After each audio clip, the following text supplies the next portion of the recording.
Israel's war in Gaza is back. The 2-month-old ceasefire has collapsed and Israeli airstrikes pounded Gaza overnight.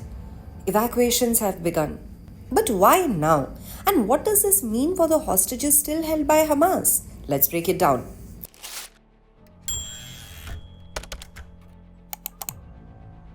Why did Israel resume the war? The Israeli government has given multiple reasons. Israeli Defense Minister Israel-Gaza said that the strikes were because Hamas refused to release the hostages and threatened to harm IDF soldiers and Israeli communities.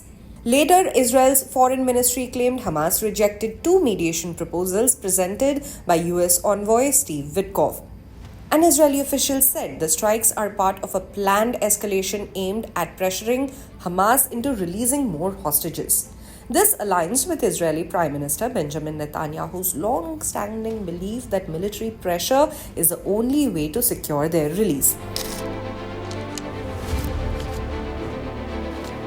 Israel's far right has always opposed the ceasefire. They see it as a surrender to Hamas. They want all Palestinians out of Gaza and for Israel to rebuild its settlements there. Netanyahu's coalition depends on these hardliners. His far-right minister, Itamar Ben-Gvir, quit the government in protest of the ceasefire. Another, Bezalel Smotrich, threatened to resign if Israel didn't resume the war, which would have collapsed Netanyahu's government altogether. But on Tuesday, Ben-Gvir rejoined the government, which was a huge win for Netanyahu. The timing also helps Israeli Prime Minister distract from a political crisis, which is his decision to fire the head of Israel's security agency, Shin Bet, that sparked calls for massive protests. Smotrich hinted that the war is about to intensify, stating, with God's help, it will look completely different from what has been done so far.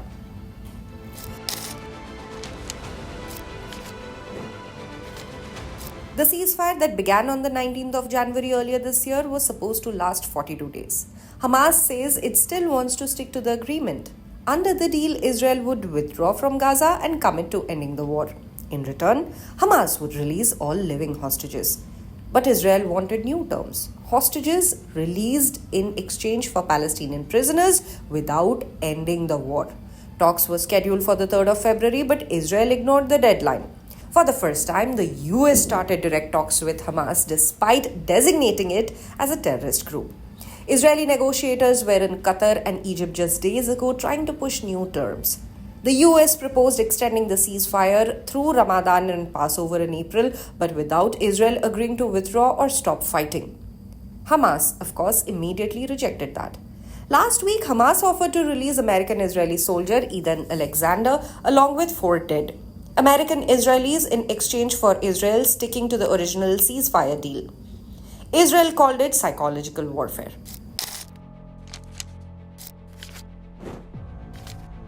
Now Israel has given few details about its military operation. The military initially said it was targeting Hamas's terror sites.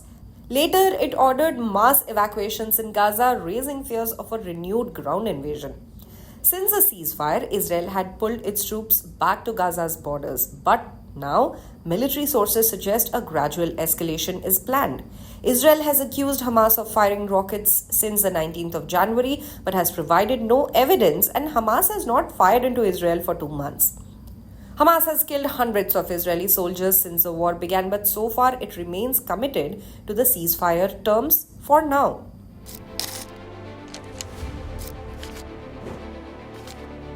Meanwhile, the impact on Gaza is devastating. Tuesday was the deadliest day in Gaza in over a year. Over 548 Palestinians were killed in a single day. For the past 2 weeks, Israel has blocked all humanitarian aid, saying Hamas has refused new truce terms. Now, war will only worsen the suffering. Once again, masses of Palestinians are fleeing, carrying what they can as Israel ordered evacuations.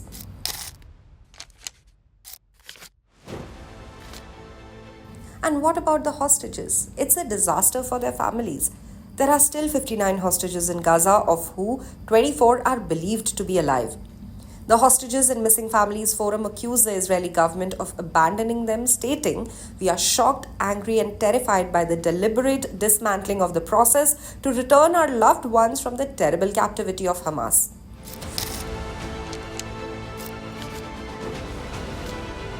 Meanwhile, US White House Press Secretary Caroline Leavitt confirmed that the US was consulted before Israeli attacks. President Donald Trump initially took credit for the ceasefire, but he has also made clear that he supports Israel resuming the war. Earlier this month, Trump warned, "I am sending Israel everything it needs to finish the job. Not a single Hamas member will be safe. Release the hostages now, or there will be hell to pay later."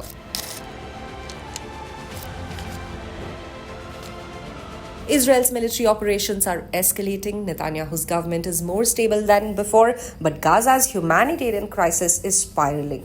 The hostages' fate is uncertain, and now there is no clear path to peace.